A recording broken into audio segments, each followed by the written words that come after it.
Hey, Bob. Hope all is well. Hope you made it to Aruba nice and smoothly. I know some of those trips can be hectic and stressful. I was thinking about starting the first video with Red House. Took me a second to remember the name of the song. Okay, so one thing I was figured, we kind of went over this before, and I talked about the chord progression. I have it written here up on the board. Okay, I hope you can read that from here. Okay, yeah, it's pretty decent, I think. Okay, so oh yeah, let me put the trick up the numbers above this. So you get the 1 chord, you got the 4. I do the Romans numerals from school still. Back to the 4 chord at this key, at the bar 5, then back to 1, at bar 7, then bar 8, we go 5, then 4, to 1, and then we tag a 5 at the very end. Okay. All right, so now one of the things with this is that it's kind of, I think I mentioned this before, that like Red House and like Texas Flood, Skies Crying, and even to a smaller degree, I guess, Stormy Monday, which we did, which was, like I said before, is a jazzier version. It adds some more voicings in there to make it, a little bit different. And this is much more generic in terms of its voicing. Okay, but there's a couple things about it that Hendrix does that kind of makes it, a little bit, it stands out a little bit. He always, so covering, we went over a little bit about the scale patterns and everything, okay? We're doing this in A, okay?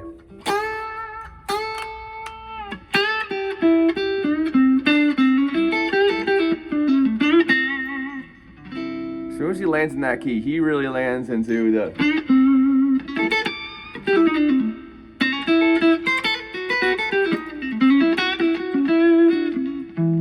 Okay, so what happens, I'm sorry, I was playing there for a second just to remember where he comes in the progression. Okay, so I'm pretty sure he comes in, actually, on bar 5. Okay, so he's starting that, the 12 bar starts when he plays 1, 2,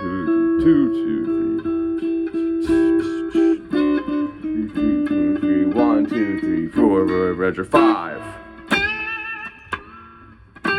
Okay, so now at this point, there's a pause.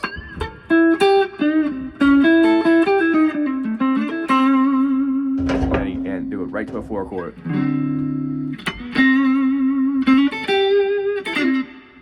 And that's where the chord, right, that lick is when he comes back into the 1 chord.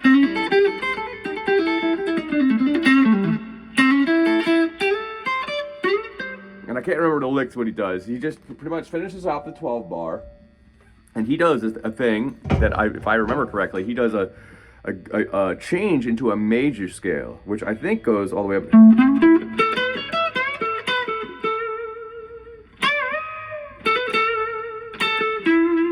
And he ends on the 5th. Okay, so the trick really is that how to mix those boxes in that first bar. Okay? And if I remember the lick perfectly, okay.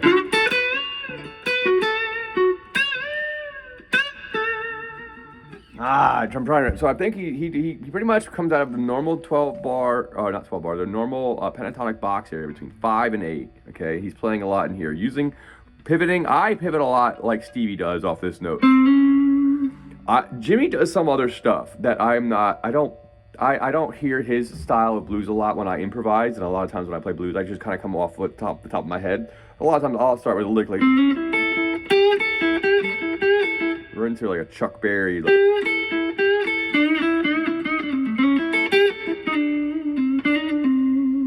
little bit of G string in here, using the 8th, 7th, 6th for that major 3rd, 5th for that minor 3rd.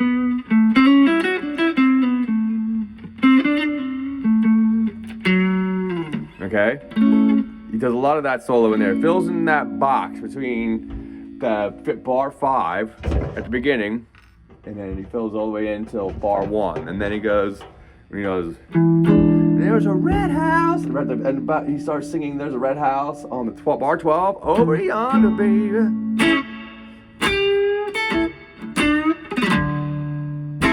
right into the 4 chord at bar 2. Where my baby stays. Then it goes back to the 1, and then between bar 3 and 4 is that's the little solo spot right there. Okay, so coming around, I'm gonna play the song, and I'm trying to see if I can point to where we start from. We start from here. 1, 2, 3, 2, 2, 3, 2, 4, 2, 3, 5. Now the song stops. Does the lick.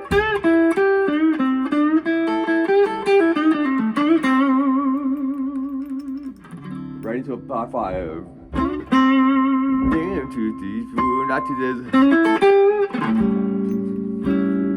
1, 2, 3. Back to bar 9.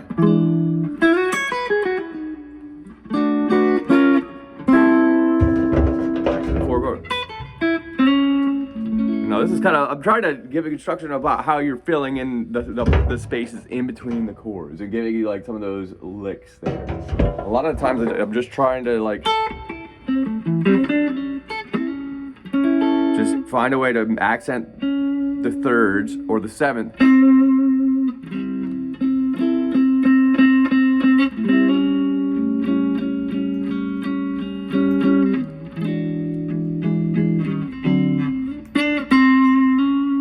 G string and these 3 notes right here have all 3 the first chord starts with the 6, the next fret has the 5th fret back to the 6 for the major chord, and then the 5 chord has the 7th fret.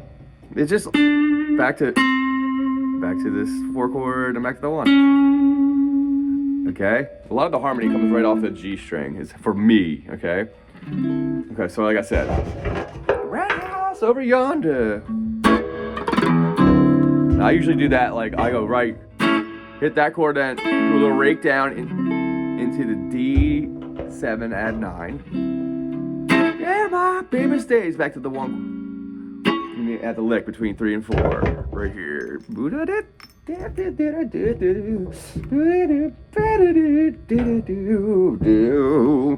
a red house over yonder. Bar 6, this is where my baby stays. Like 7. There's a couple chords, licks over 7 and 8. Bar 9. Yeah, see my baby. Back to bar 10 at D. Bar 99 and 1/2 D. That's at 11.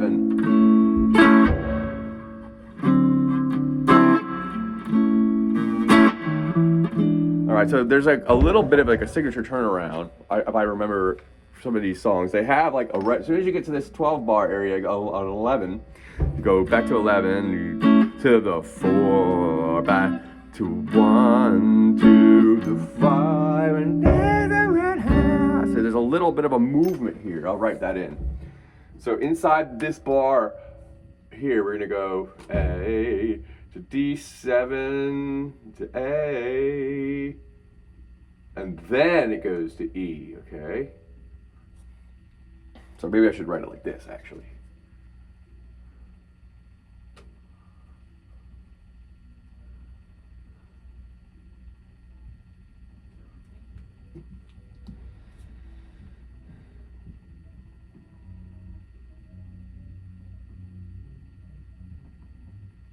Okay. Over that little spot, there we go. 4 from the 1 to the 4 to the 1, and then to the 5. Okay. That little trick there will give you some a little quicker movement. A lot of that soloing, some of the crazier parts of the solo tends to go over the end parts of the turnaround like that, because the extra movement causes you to do other things because you're not stagnant holding a chord. So, like for example.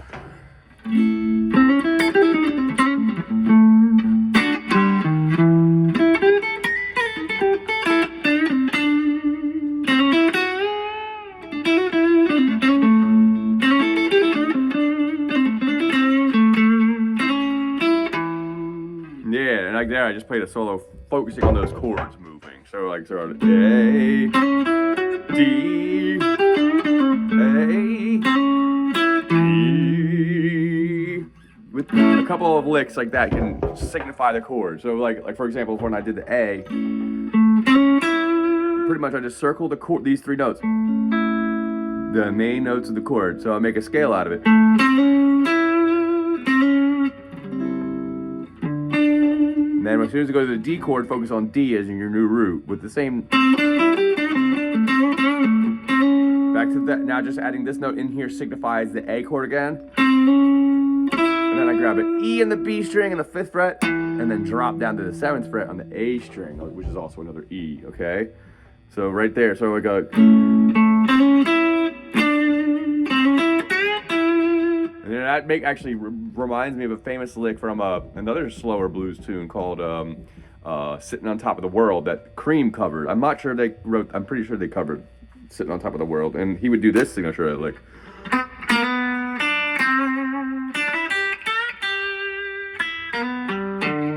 That's a really good lick signifying that turnaround there, for example. So like, that's a different key though. So maybe I'll add it into A. I'm gonna move it into A so we can do this.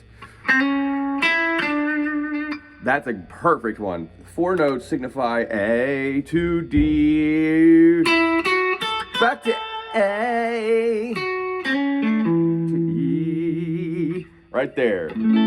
Okay, so let's learn that one. This will be a good turnaround lick. Okay, so 5th fret to 6th fret on the G string, then 5th fret on the B string to 7th fret on the G string. And then, so that's what, and then you go back to the B string, starting on 5, 7, 5 on the E string, 7, bend on the 7, back to that, back to the 5th fret on the E string. Then I do this, hammer on from 5 to 7, then do it pretty much backwards, 5 to 6 on the G string, and then land on the 7th fret of the A string. So that will be perfect, a perfect, like, nice simple lick to turn you around. I used to do this one all the time. One of my favorite Eric Clapton things. I'm sorry, I'm doing it in the key of he did it in.